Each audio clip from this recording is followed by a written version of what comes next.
حضور علیہ الصلوۃ والسلام نے فرمایا کہ مومن کا معاملہ بھی بڑا عجیب ہے کہ اسے اگر تکلیف ہوتی ہے تو اس پر وہ صبر کرتا ہے، یا اسے خوشی ملتی ہے تو اس پر وہ شکر کرتا ہے، تو دونوں صورتوں میں اللہ اس کو اجر عطا کرتا ہے۔ اور یہ صرف شان مومن کی ہی ہے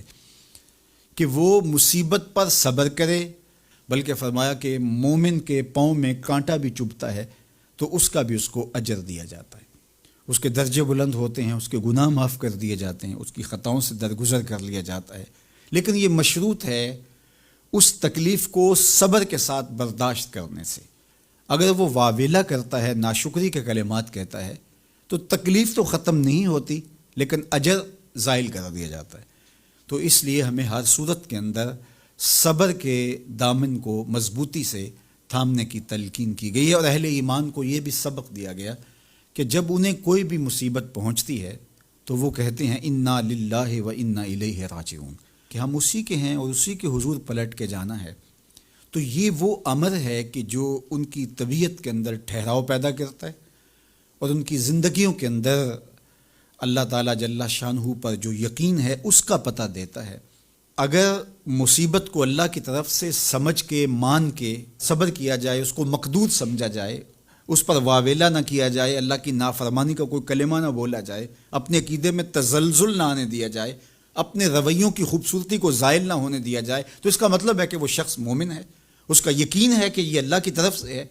تو پھر اس کے یقین کے صلے کے اندر اللہ اس کو پھر ہدایت قلب کا چراغاں نصیب کرتا ہے۔ اور فرمایا واللہ بکل شیء علیم، اور اللہ ہر شے کو جاننے والا ہے، اسے پتہ ہے کہ کسی پر مصیبت نازل کیوں کرنی ہے، اور اس مصیبت سے اس کا امتحان لینا مقصود ہے، اس کے درجوں کو بلند کرنا مقصود ہے، اس کے گناہوں کو معاف کرنا مقصود ہے، اس کو کسی آزمائش میں ڈال کر کے اس کو مزید کندن بنانا مقصود ہے، یا اس کا کیا مقصود ہے، اس کو سزا دینا مقصود ہے، یہ اسے پتہ ہے۔ تمہارا رب تمہاری طرف آنے والی جو تکلیفیں ہیں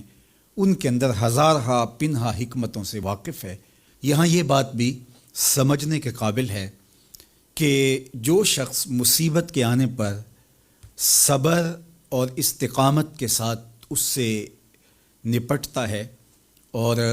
اللہ پر جو اس کا یقین ہے اس میں تزلزل پیدا نہیں ہونے دیتا، کل من عند اللہ، اے محبوب فرما دیجئے جو کچھ ہے وہ تمہارے رب کی طرف سے ہے۔ یہ اس کا خیال اور فکر ہے کہ یہ میرے اللہ کی طرف سے ہے، تو پھر اس مصیبت کو ٹالنے والا بھی وہی ہے۔ تو اگر یہ اس کا عقیدہ پختہ تھا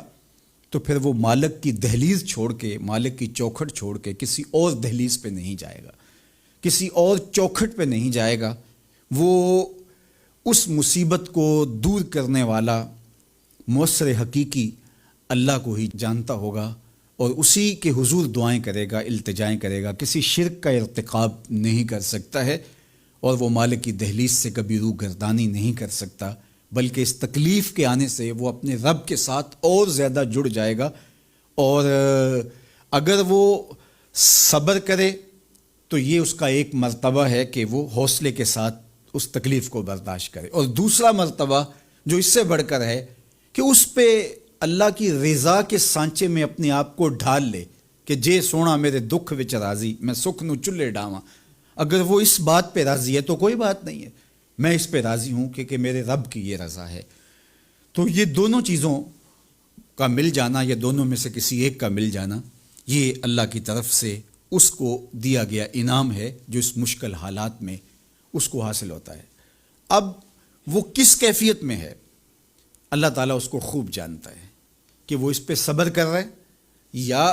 اس کا اندر ڈول رہا ہے، اس کا عقیدہ کمزور تھا اور وہ کمزوری کے باعث جو ہے وہ تزلزل کا، تذبذب کا شکار ہو گئے، تو یہ تمہارا رب خوب جانتا ہے۔ تو تمہارے سینے کے اندر چھپی ہوئی کیفیت تمہارے رب کے علم میں ہے۔